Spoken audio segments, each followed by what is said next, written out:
Ndị Igbo ekele m unu. Aha m bụkwa Jovika. Ọ bụkwa na efere mba ụwa ma ọ bụ Facebook or YouTube nke a na-akpọ Jovika TV ka m sikwa na-agbasara unu ozi a. Aka m bụkwa nwanne unu. Asị imi bewe anya ebewe kọwa anya bewe imi ebewe.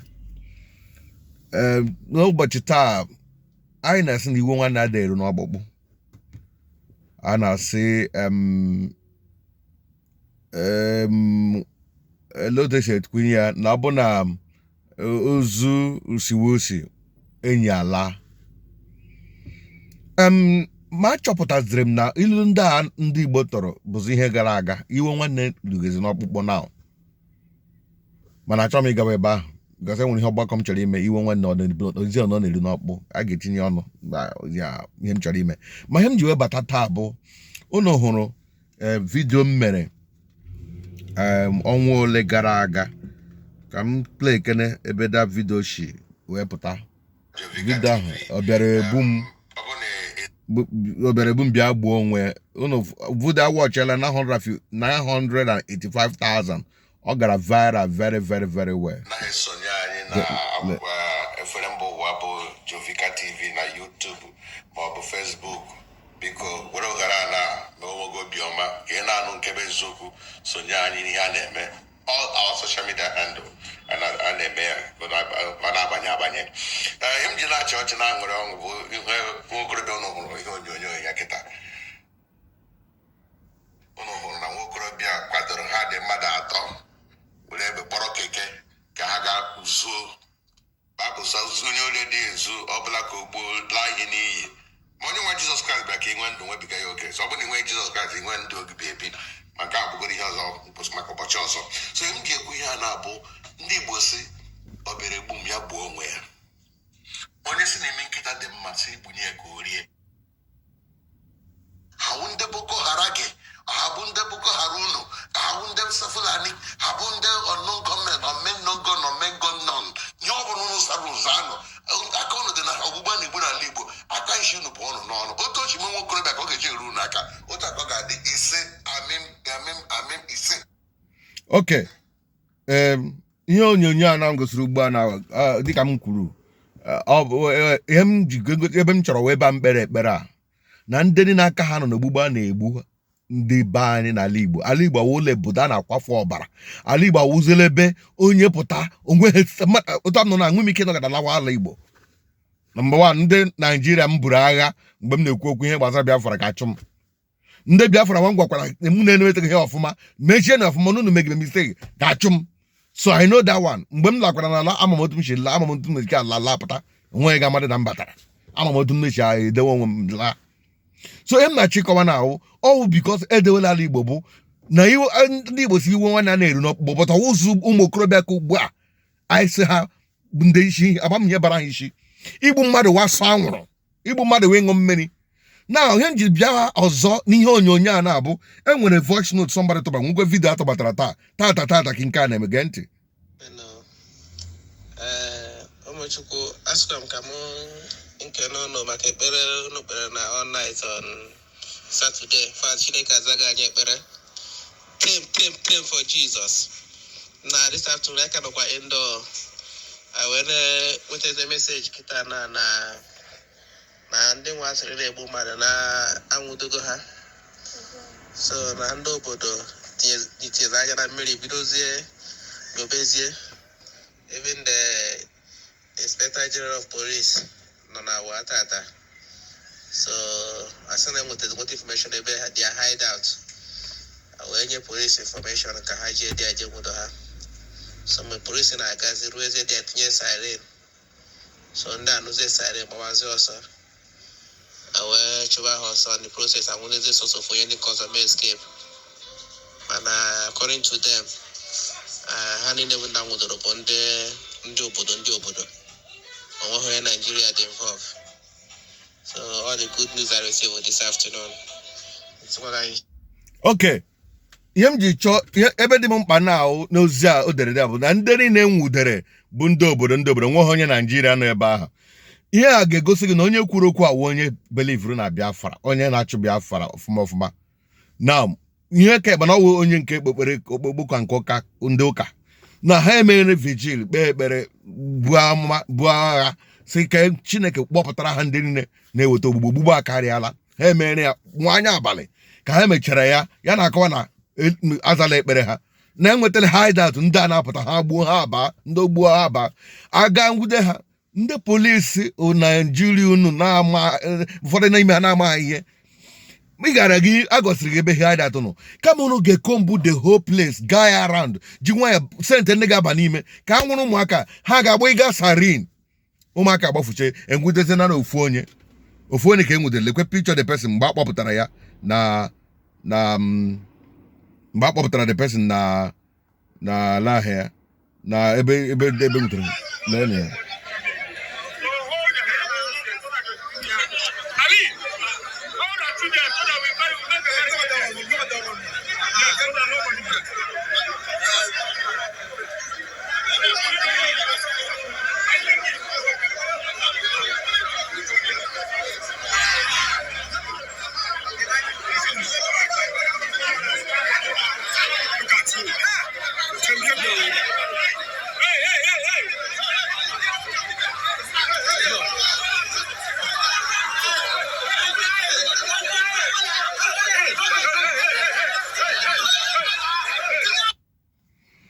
Ndewonu unu ahụ na otu esi wee nwude ya. Nke a bụ ofu onye n'ime ndị ahụ gbapụrụ ọsọ mgbe ndị a nụrụ siren ndị uwe ojii enwude onye nka.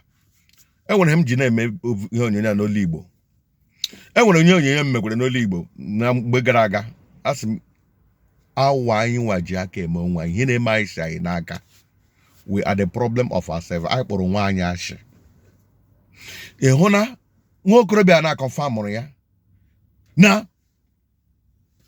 enwudere nwa okorobịa na ọsị ndị niile enwudere ndị ọ na-akpọkwa aha ha niile a na-achọ achọ na wụcha ndị obodo ọtọchikwu ya na ọwụ ndị Naijiria. That means onye a believe na Biafra ọ ya na-enye this report. Ị hụ na anyị ji aka na-egbu onwe anyị. Emere m ihe onyonyo ahụ na-ajụ anyị sị ọwụ naanị n'ala Igbo ka e nwere freedom fighters. Amateko nọ ya ndị nke ya nke onye Yoruba ya nwudekwa nọkwa ya. They have their weapon, they have their enemies. Ha why ihe ogbugbu a na-egbu ụba ọ naanị ha wawu ndị nwere sabotu a ọ naanị ele Igbo nwere sabotu a ọ na ala Igbo ka unu mana nwunye ọbụla onye wule Igbo sọ sabotu a asọ mege one Nigeria asọ mege nke a enye kwuo ya sị ka egbuo ya. Ele ihe unu ji kpọọ onwe unu asị iwe nwanne na-eruzi n'ọkpụkpụ mmadụ ga-akwafe ọbara de goro otu aha nye ya. Lee Ifeanyị Ụba ọ wee eziokwu ndị politician anyị dị wicked mana ọwụna ị ga-agbuo ya egbuo the solution nwanne gị were egbe ka a ga-agbagbuo Ifeanyị Ụba. I'm not supporting wickedness in Nigerian politics na-eme unu ma ihe etiri m ya but passion ajụwa m where they stand. I stand on egbebere ugobere good governance. I stand on ka anyị nọrọ onwe anyị mana ọwụghị otu aka unu ji eme ya. I stand on onye okenye emegbule nwata ọgaranya emegbule onye gbenye ebe m wakwụ. Ị hụrụ otu esi nwude this young man ọ kpọwara ha na-akpọrọ Abuja wụcha ndebe anyị. Ndị Fulani asị na-eme na ala ọkpa nta ndị Fulani asị na-terrorize anyị na-eme ha onye ka enwudere ndị rebesita sị kwukwere na that video sị ofu onye nọdụ were ihe kechi ihu ya ọ onye Igbo. So ọ pụtara na onye ori agaghị abịa ma ọ bụrụ na onye nwe ụlọ esoghị ya. Ụmụnna m ihe na-eme anyị si anyị n'aka mana obi ụtọ m na ọtụtụ n'ime ha achọghị m ị na-egosi vidio menini n'ime ha. Lekwa ihe anụgwa mmeghe na eke ụtụtụ na ọlụ area asị ndị soja gba bọmba bụ aka m na-enyogori enye dazụ enwe ya jụrụ m sị ụkọchukwu ịhụ na ihe onyonyo a ị chọghị ime vidio ka ihe gbasara ya. Aga m eme vidio ka adị shọp ka anyị marakwa ma ọwụ ndị amị n'eziokwu mege ihe a ka ọwụ ndị akwa ndị otu anya megekwa ya ebo ya na amị. Because I know the group abụọ nwesịrị na ndị si ha nke ọtọpala ndị si ha ụfọdụ n'ime ha gburutekọkwa onwe ha egbuo ya ebo ya ndị a ga-ebo ya. Ifu ndị ama m o doro m anya na ndị Fulani nọgja ya ka ọjọọ si ha nọ na soja. O doro m anya o doro m ezigbo anya ma ihe m na-achịkọwa unu nwa ndị niile tinyere aka na na-egbu chichi ụmụ Igbo n'ala Igbo anyị taa ahụhụ ọ ga-adụrụ m na mma ihe ọsọkwụrụ n'ukwe ama m ị ga-akpọ m iyi na vidio a ma ị ga-akọ keri ihe ọ sọrọ gị kọ ọka nshi unu ga-abacha unu all time ka ọ ga-eteki ọbara ahụ unu kwafere ga-achụgide unu nwudecha unu n'otu n'otu ma igburu ọbara ọbụla otu ọbụla isi gbuo ya ọbara ndị a ga-egbukwe m one day ọbara m ga-achụgidekwa unu ga-abakwa n'ime ala anya hụ nwa n'ime ala mmụọ agbachazọsa a ga-agụ mine wickedness are too much it's getting out of hand kedu ụdị ihe dị ya emere unu ihe ka eme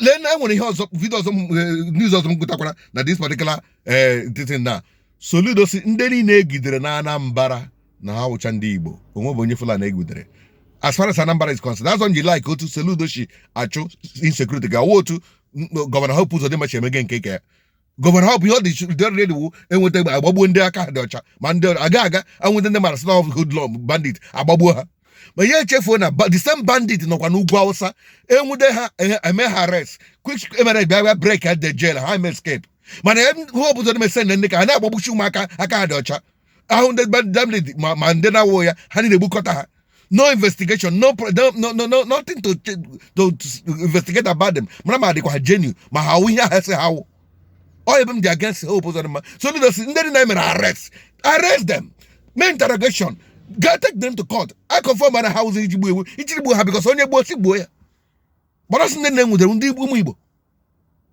that only Igbo and ndị Igbo na nwere particular state ọ ka njọ n'isi achọghị m ịkpa ha the state but next one ama akpa ha state a na almost many of them 90% of ndị na-enwude n'ala Igbo kọs gatara ọgba gbogbo a shicha that state ahụ n'ala Igbo ofu onye bụ nwere isi aga enwe election na-ekwu okwu na ya ụlọ ma ya ọ steeti ya na-eso m akpa aha steeti a nyega anyị trouble steeti a n'ala Igbo nyega anyị trouble akwekwe na source hatred steeti ahụ nyega anyị trouble amamihe o ji wuru that steeti ogbugba na that steeti ahụ that steeti Anambra Imo akwara ọkụ na-enwu but their own state eju oyi ha bịa join with ndị Anambra olelele na ndị Imo olelele were ala Igbo na-akwanye ọkụ onye kwa asị ka mgbuo ya taa biko onye konu ga-egbu onye ọla chi na-egbu ihu a ga-egbuli ya nweghị unu ga-eme ga-aba mmadụ ahụ ọ gịnị na-eme unu